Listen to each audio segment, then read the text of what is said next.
নমস্কার, প্রত্যেককে আমার আন্তরিক প্রীতি অভিনন্দন, একরাশ ভালোবাসা। 2025 সাল, এই সামনেই 2025 সাল শুভ বাংলা নববর্ষের অর্থাৎ ইংরাজি নববর্ষের আমার প্রত্যেককে আন্তরিক প্রীতি অভিনন্দন ভালোবাসা এবং আরও একবার কৃতজ্ঞতা জানাই, ধন্যবাদ জানাই যে আপনারা আমার প্রোগ্রামটা দেখছেন। আজকে আমি একটা বিশেষ টিপস দিচ্ছি, যেটা বাড়িতে কি রাখবেন তাতে বাস্তুর কতটা মঙ্গল হবে। আপনারা জানেন যে আমি বলেছি যে 2025 সাল 2+0+2+5+2 7 আর 2 5 আর 2 9 9 হচ্ছে মঙ্গল। তা এই যে 2025 সাল বছরের প্রথম দিন আমরা কি পাচ্ছি? বুধবার। আমাদের সনাতন শাস্ত্রে বলছে বুধবারটা ভগবান সিদ্ধিদাতা, অর্থাৎ ভগবান সিদ্ধিদাতা গণেশ। বুধবার দিন যদি কেউ বাড়িতে গণেশের ছবি রাখতে পারেন, অসাধারণ সাফল্য হবে। সংসারে সুখ, শান্তি, স্বাস্থ্য, সমৃদ্ধি, সৌভাগ্য এবং সর্বাঙ্গে মাঙ্গলিক ভালো হয়, যেটা গণেশের ছবি রাখবেন। যারা বাড়িতে থাকেন, বাস্তুতে, ফ্ল্যাটে বা ভাড়া বাড়িতে যেখানেই থাকুন, সাদা হাতির একটা ছবি, সাদা হাতির বাড়িতে ওই দিন প্রতিষ্ঠা করুন। বুধবার দিন, বছরের প্রথম দিন, 1 জানুয়ারি 2025 সাল। তার সাথে আপনারা অবশ্যই রাখবেন বাস্তুশাস্ত্র অনুযায়ী, যেটা বাস্তুশাস্ত্র অনুযায়ী কামধেনুর গায়ে যদি ছবি পান, ছবিটা অবশ্যই বাড়িতে রাখবেন। বাস্তুশাস্ত্র অনুযায়ী বাড়ির মেন গেটে, অর্থাৎ মেন গেটে, আপনি ফ্ল্যাটে আছেন বা বাস্তুতে বাড়ি করেছেন বা আপনি কোনো একটা ভাড়া বাড়িতে থাকেন, যেখানেই থাকুন, ঘোড়ার নাল বাড়ির মেন গেটে টাঙিয়ে রাখবেন। সেটা কবে? 2025 সাল 1 জানুয়ারি বুধবার। এটা করবেন, দেখবেন বাস্তু থেকে যে নেগেটিভ যেগুলো আছে না, কেটে যাবে, পজিটিভ রেজাল্ট আসবে, খুব পজিটিভ রেজাল্ট আসবে। ঘোড়ার নাল একটু করে মিলিয়ে নেবেন। বাস্তুশাস্ত্র অনুযায়ী যাদের বিদ্যা, বুধবার বছরের প্রথম দিন 1 জানুয়ারি 2025, 1 জানুয়ারি বুধবার, যাদের বিদ্যার সাথে যারা জড়িত আছেন, বাড়িতে অতি অবশ্যই ময়ূরপুচ্ছ অর্থাৎ ময়ূরের পালক বাড়িতে রাখবেন। এবং সেটা আপনি বাড়িতে রাখবেন, কবে রাখবেন, কী দিন রাখবেন? বুধবার দিন 1 জানুয়ারি উত্তর পূর্ব মুখ করে, বাড়ির উত্তর এবং পূর্ব মুখ করে বাড়িতে ময়ূরের পালক ওই দিন বুধবার দিন বাড়িতে দশকর্মার দোকান থেকে এনে স্থাপন করে রাখবেন। কবে? বুধবার দিন 1 জানুয়ারি বছরের প্রথম দিন, ওই দিন কিন্তু অবশ্যই করে রাখবেন। ময়ূরের পালক এনে রাখবেন। যারে বাড়িতে ঠাকুরের স্থান আছে বা আপনার ব্যবসা স্থানে আছেন, দক্ষিণাবর্ত শঙ্খ কিনে রাখবেন। দক্ষিণাবর্ত শঙ্খ 2025 সাল বছরের প্রথম দিন যদি আপনি বুধবার দিন দক্ষিণাবর্ত শঙ্খ যদি বাড়িতে রাখেন, ঠাকুরের স্থানে রাখেন, ব্যবসা নেবেন, অসাধারণ আপনি সাফল্য পাবেন। অসাধারণ সাফল্য পাবেন। এরপর একটা করবেন, বাস্তুশাস্ত্র অনুযায়ী পূর্বপুরুষের মৃত মানুষের ছবিটা রাখবেন না, অন্তত শোবার ঘরে। এটা 2025 সালে বাস্তুশাস্ত্রে বলছে কি, আমি এই জগতে আছি, এত বছর আছি, এই কথাগুলো আমি অনেকটা বার করেছি, তথ্য অনুযায়ী বার করে আপনাদের সামনে প্রকাশ করছি। আপনারা করুন না।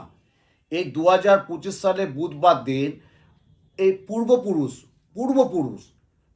এই বেডরুমে বিছানাতে রাখবেন না, ঠাকুরের স্থানে রাখুন বা আরও অন্য রুমে রাখুন বা দেয়ালে রাখুন বা আপনি ভালো সুন্দর একটা গচ্ছিত আসন করে রাখুন। বেডরুমে পূর্বপুরুষের মিত্র ছবিটা না রাখাই ভালো। যদি এতদিন রেখেছেন দেখুন না 2025 সালটা না রেখে আপনার কি হয়।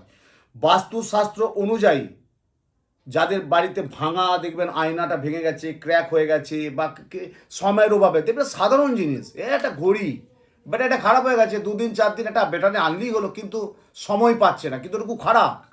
ঘড়ির সময়টা যদি ঠিকমতো না থাকে খুব খারাপ। আমি বারবার বলেছি, ঘড়ির সবসময় যেমন সচল থাকে, অচল অবস্থায় যেমন না থাকে। আর ভাঙা চিরুনি ইউজ করবেন না, ভাঙা আয়নায় মুখ দেখবেন না। 2025 সালে ভাঙা চিরুনি, ভাঙা আয়না আর ঘড়িকে সবসময় ঠিক রাখবেন যে ঘড়িটা চলছে কি না, একটু খেয়াল রাখবেন সবসময়। সময় কথা বলে, এটা মানুন, খুব ভালো হবে। এবং আরেকটা কথা বলছি, রান্নাঘরে যাদের দেখবেন আর্চ করে রান্নাঘর করা আছে বা চৌকান আছে বা যে কোনো রান্নাঘর আছে, গ্রামে গঞ্জে, মফস্বলে, কলকাতা শহরে, ফ্ল্যাটে, বাস আমার প্রোগ্রামটা সারা পশ্চিমবাংলা, ভারতবর্ষ, পৃথিবীর মানুষ দেখছে প্রোগ্রামটা, তাদের উদ্দেশ্যে বলছি। কিন্তু বাস্তুতে যখন ঠাকুরের স্থানে মা সারদা দেবীর ছবি টাঙিয়ে রাখবেন। মা সারদা, যে মা সারদা উনি পা মিলে বসে আছেন যেটা, সেই ছবিটা রাখবেন রান্নাঘরে। মা অন্নপূর্ণা দেবী বিরাজ করবেন, মা লক্ষ্মী বিরাজ করবেন। মা সারদার ছবি রান্নাঘরের একদম মেন জায়গায় পেরেক দিয়ে টাঙিয়ে রাখবেন, খুব ভালো হবে। আরেকটা আমি অনেকেই লক্ষ্য করে দেখেছি, আমি অনেকেই তো আমার শিষ্য ভক্তের বাড়িতে যাই, ঠাকুর স্থানে যাই, ওই যে ধূপ দেয় না, ধূপ দেয়, ধুনো দেয় বা আদার্স দায়িত্ব সব, ওই নোংরা ছাই ফেলে রাখে। আমি এটা করবেন না, একদম রাখবেন না, কালো ছাই বাড়িতে একদম রাখবেন না। পূজার শেষে ধূপ যখন হয়ে গেল, পূজার শেষে পরিষ্কার করে বাসনপত্র ধুয়ে সাবড়ে রেখে দিবেন, তারপর দিন সকালে কাজের জন্য। বা সকালবেলা যা রাখবেন, যখন সকাল তারা তো রাত্রে রয়ে গেল ছাইটা, মোটি কালো ছাই রাখবেন না।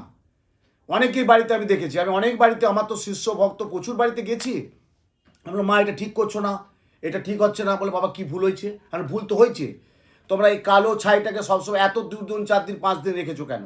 পরিষ্কার করে দাও। ধূপ টুপ দেওয়া গেল, মোমবাতি দেওয়া হয়ে গেল, ধুনো দেওয়া হয়ে গেল, পরিষ্কার হয়ে গেল, ব্যাস ধুয়ে নাও। কালো ছাই বাড়িতে রাখবেন না, 2025 সাল অঘটন ঘটবে। কিন্তু এমনি বলেছি, এটা কিন্তু 2025 সাল মঙ্গলের গ্রহ, একটা ডাইনামিক গ্রহ। এই মঙ্গল গ্রহ অনেক কিছু ভালো মন্দ দেবে। 70% মানুষদের ভালো দেবে, 70% মানুষকে খারাপ দেবে, 30% মানুষকে ভালো দেবে, 30% মানুষকে খারাপ দেবে। ওভারঅল 2025 সালটা খুব একটা ভালো না, আর খুব যে খারাপ তাও না। তার জন্য রাশি লগ্ন অনুযায়ী বিচার করি। এই যে আমি বললাম, এটা কেন আপনারা দেখেছেন, এই ধনতেরাসে মানুষ অনেক জিনিস কিনে, ধনতেরাস জিনিস কিনবো, ধনতেরাসে কেউ সোনা কিনে, কেউ লোহা কিনে, কেউ তামা কিনে, কেউ গাড়ি কিনে, কেউ এই শুভ দিন করে। নববর্ষে কেউ লক্ষ্মীনারায়ণের পুজো দেয়, কালীঘাট মন্দিরে যে কোনো দেয়, শুভ বাংলা নববর্ষের পয়লা বৈশাখ। এই 2025 সালে 1 জানুয়ারি কী করবেন, এই জিনিসটা টিপসটা দিলাম। আপনারা একটু কিচ্ছু না, একটু সময় মতো একটু নিয়ে দোকান থেকে এনে গচ্ছিতভাবে রেখে আপনি এমনি যেভাবে বললাম সেইভাবে স্থাপন করুন।